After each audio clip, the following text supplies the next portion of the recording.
Oh, thanks, Greta. Thanks for having me. Mr. Chairman, you've written the Secretary of State about the evacuation of Americans from Sudan. Have you heard back, or have they called you? No, they have not. I'm sure he's very busy right now. But the fact is, there's 16,000 Americans left behind. I think we've heard this story before. And the message to them has been, you're on your own. We've had a lot of phone calls into my office and the Foreign Affairs Committee to help get Americans out, and yet we find ourselves in this same situation again.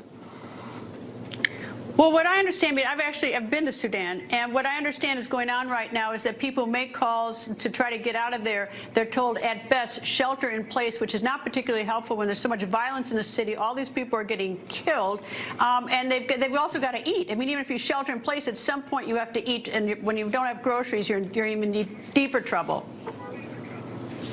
Yeah, at some point they have to get out. I think this is very reminiscent of Mogadishu, Black Hawk Down. You have the Sudanese forces, and then you have sort of the rebel forces, if you will, the Janjaweed guerrillas that have surface-to-air missiles. You remember Black Hawk Down, where you had the street-urban fighting, and our Black Hawks were shot down. It's a very dangerous situation on the ground right now, and they're right in the middle of a big battle for the city of Khartoum. And, you know, I really think the team that's been in place by the UN and also our team, the United States team, wholly failed in their ability to negotiate between these two factions. Well, you know, the State Department is getting its own people out, and good for them. We want them safe.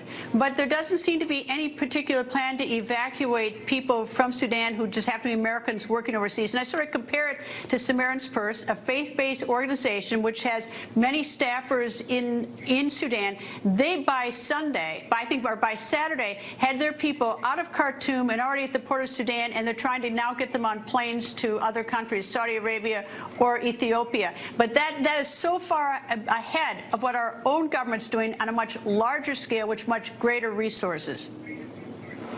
Samaritan's Purse is a great NGO. They do a lot of great work. And, you know, I've also had a lot of the special operators that worked in Afghanistan to get people out contact me to get permission to go into Djibouti to help out with this.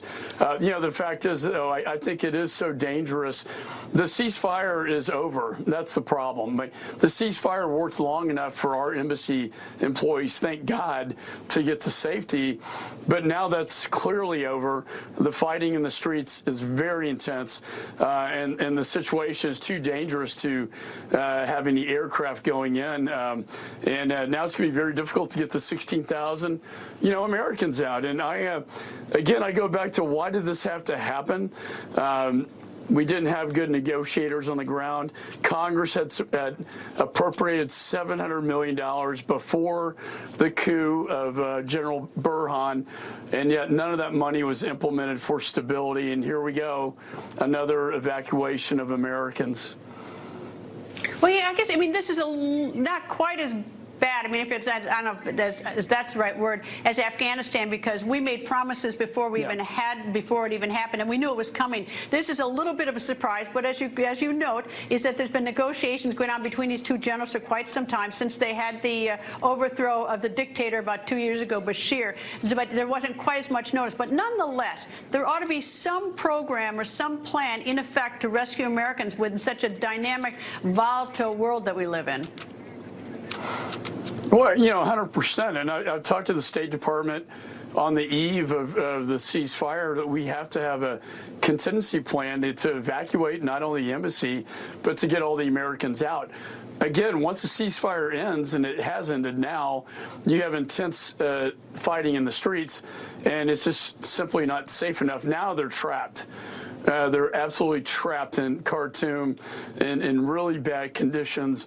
And I frankly, don't have any easy answers. I mean, I again wish that we had diplomats on the ground that could have resolved this prior to it occurring. I know the World Food Program, David Beasley's organization, have been very effective at dealing with Hemeti.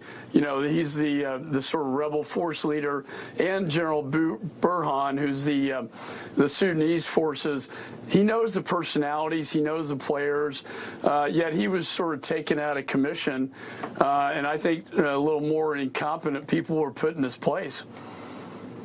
To me, it's if I made a phone call, I had a loved one in Khartoum, making a phone call, and the best I got out of my government was shelter in place, I'd be enormously disappointed. But I'm going to take the last word on that. Chairman of the House Foreign Affairs Committee, Texas Congressman Michael McCaul. Thank you, sir. Thanks, Loretta. Thank you.